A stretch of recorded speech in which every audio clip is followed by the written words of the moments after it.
What if we found a way to drain all the Earth's oceans through some mysterious portal at the bottom of the Mariana Trench? How long would it take? Years? Centuries? Millennia? Would there be any life left on Earth when the pumping was over?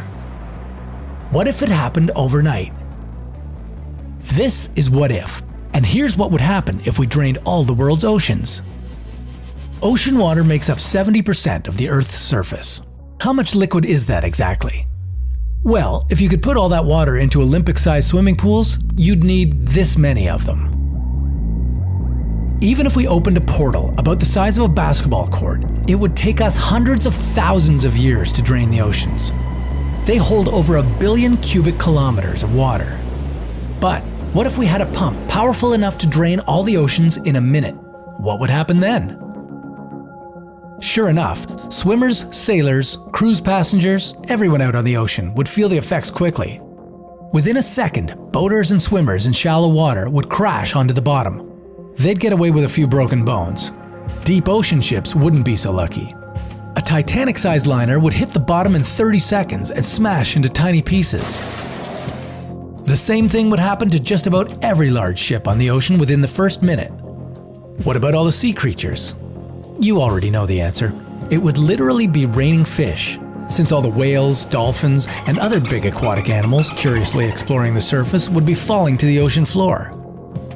As for those already near the bottom, they'd be lucky not to get sucked down the drain along with the water. But what comes next is where the real trouble begins. Our oceans have two life-supporting roles.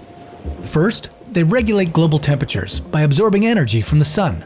They push warm tropical waters north and south and circulate cold waters back to the equator. This way, no place on Earth gets too hot or way too cold.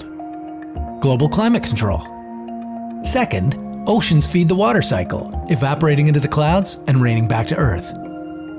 The moment the oceans disappeared, the Earth would turn into a vast desert. Go ahead and throw away your umbrella since it's never going to rain again. Wait, what about all the lakes and rivers? Can't we get by with those?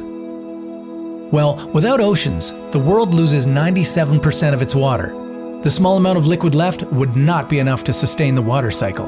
The pools of drinkable water would evaporate pretty fast. In a matter of days, people and most animals would die from dehydration. Plants would have a few weeks before they started decaying in the dry air. Within a few months, forests would begin massive die-offs. And all this dry, dead vegetation would eventually ignite. In a matter of years, most of the world's forests would be burned down. As these huge bonfires sparked all across the planet, the atmosphere would become less and less oxygenated. If there were still humans at this time, the unbreathable air and scorching temperature would wipe us out for good. All in all, the Earth would end up just like Venus, cooked. So why not take a few days off and enjoy a little seaside vacation while you can? Isn't it time to explore how your what-if scenario would turn out?